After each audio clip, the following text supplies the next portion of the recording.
Hello everyone. Today I am discussing the topic short-term hydrothermal scheduling using gamma and lambda iterations.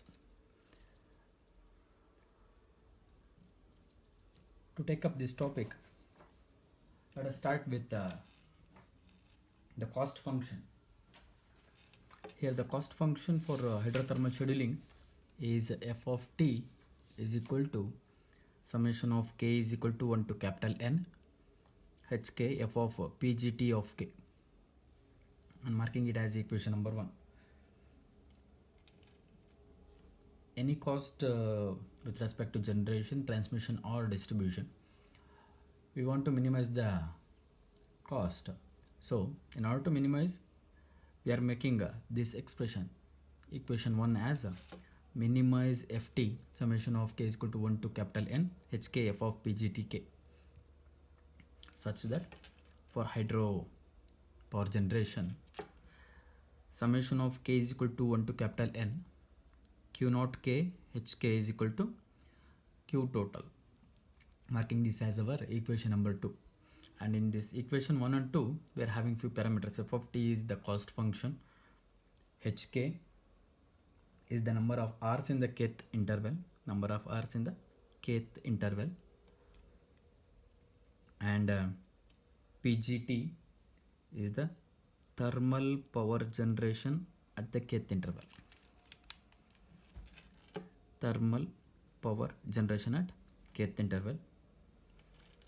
And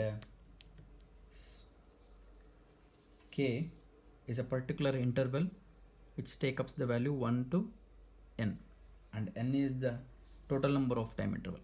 Capital N is the total number of time interval. And here q naught is the water discharge or the water output during kth interval, and h of k we discussed. And q total is the total discharge or the total volume of water discharge in the particular duration or the particular operation. And we know for any generation, the total generation will be equal to the load and the losses, sum of load and the losses. Total generation will be equal to sum of load and losses, and equating the whole at one part, we'll be having pdk plus ploss k minus pgtk minus pghk is equal to 0. And here pd is the demand or the load during kth interval, and ploss is the loss during kth interval, pgt is thermal power generation at the kth interval, and pgh is hydro power generation at the kth interval. This will be equal to 0. This will be our equation number 3.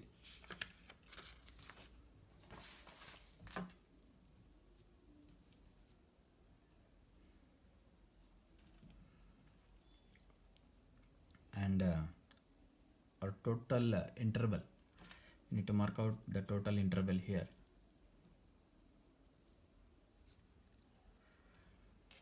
Summation of k is equal to 1 to capital N h of k. H is nothing but the number of hours in the kth interval. Summation of all the intervals leads to the total time interval. Summation of all the intervals leads to the total time interval.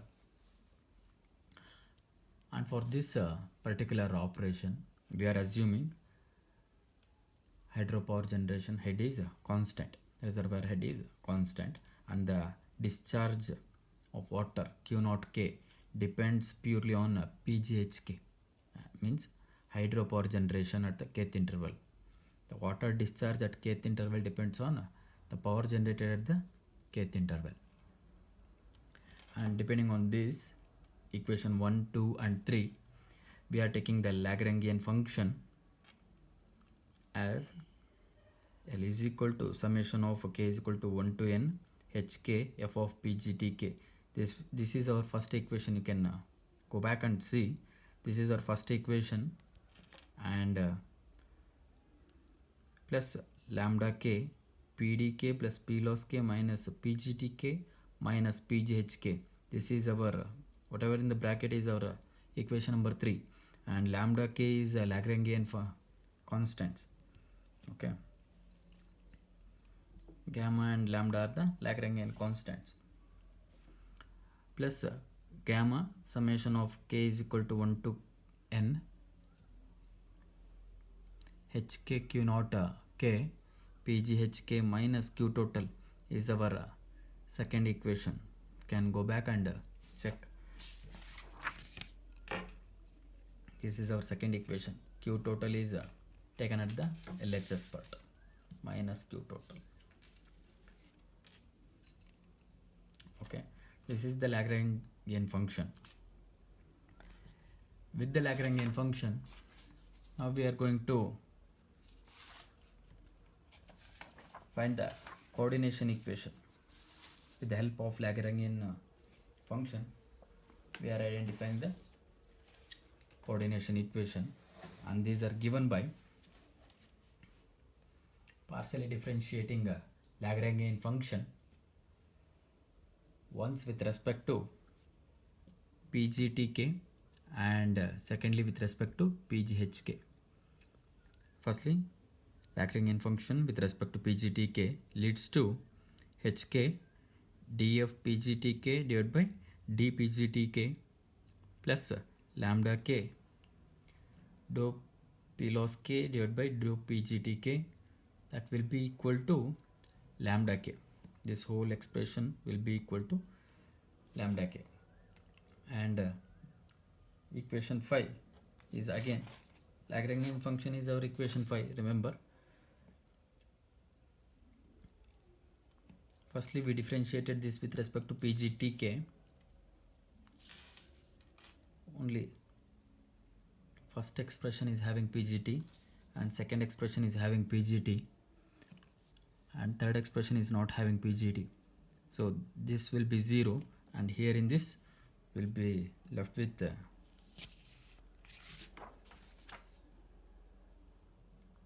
two expressions. And secondly we are going to partially differentiate with respect to PGHK. Dou L by dou PGHK is equal to gamma HK dou Q naught K PGHK divided by dPGHK plus lambda K dou P loss by dou PGHK. That will be equal to lambda K, marking this as equation number 7. You can observe equation 6 and 7 includes the losses. Okay, gamma converts here in this we need to remember, gamma converts the incremental water rates to incremental plant cost. Okay, gamma converts the incremental water rates to incremental plant cost. Remember, gamma remains constant throughout the operation over the iterations unless we are having one condition that the head is constant. Before starting our Lagrangian equation, we assumed constant head operation. Only if the head is constant, this remains constant. If not, this may vary. What if we neglect losses? Remember, these two are our coordination equation. Now we are going to process these coordination equations. If losses are neglected, if losses are neglected, the coordination equation 6 and 7 becomes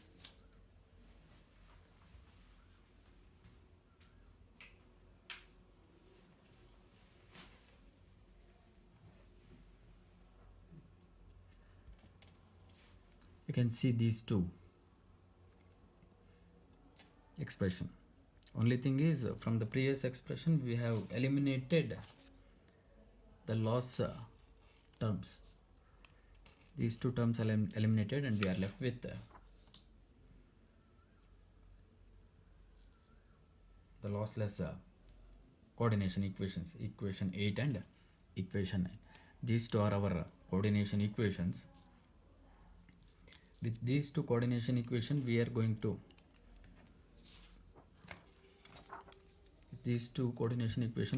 to identify the value of df/pgtk divided by dpgtk, dq naught pgh by dpghk, and dou p loss by dou pgt and dou p loss by dou pgh. We are going to find these four parameters and substitute here, so that our coordination equations becomes complete, and we'll be having a relationship between gamma and lambda. To derive a complete relationship between gamma and lambda, we need to identify all the four parameters. Now we are going to identify those parameters. Solving the coordination equation, for that we are going to compute the following parameters. From the coordination equation 6 we have, you can see here, from the coordination 6 we have df/pgtk divided by dpgtk. This part only, df/pgtk divided by dpgtk we are taking. df/pgtk divided by dpgtk. We are going to solve this. To solve this part, we need f of pgtk. The general cost function for thermal plant is given by f of pgtk is equal to at plus bt pgt plus ct pgt square. This is the quadratic equation for cost function. You should remember this. This is the quadratic equation for cost function. With this cost function, equation number 10, we are going to find this df/pgtk divided by dpgtk. Now we are differentiating this expression with respect to pgt. After differentiating equation number 10 with respect to dpgt, we will be left with at is constant, so it becomes 0, plus bt pgt. Differentiating this will leads to bt plus ct pgt square differentiated will be left with 2 ct pgt. This will be our equation 11. We got the first term of equation 6. Now moving on, from coordination equation 7, here we are having coordination equation 7, and in this now we are considering dq naught k pghk divided by dpghk. dq naught pghk divided by dpghk. Solve this expression, dq naught pghk divided by dpghk. We already discussed earlier that q naught is a function of pghk. Q naught purely depends on the hydropower generated at the kth interval, and it is given by q naught k is equal to ah plus bh pgh. This expression is for generation below specified limit. If the specified limit is exceeded above specified limit, we will be having q naught k is equal to ah plus bh pgh plus ch pgh square, marking it as equation 12 and equation 13. We are going to find q naught pghk with respect to pghk. Differentiating equation 12 and 13 with respect to pghk, from equation 12, dq naught pghk divided by dpghk leads to bh.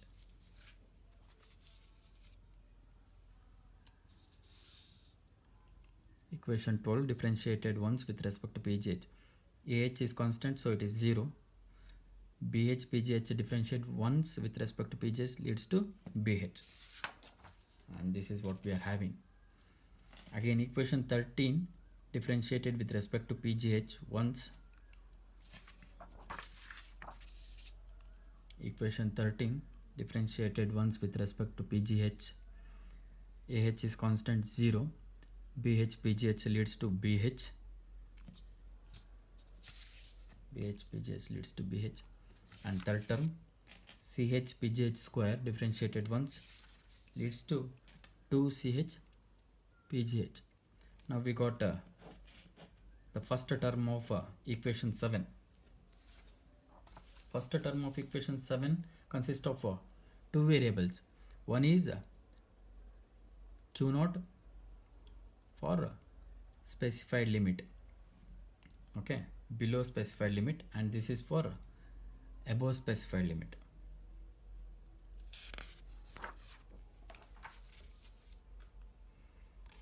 And from equation 6 and 7 we need to find the loss equation for 6 and 7.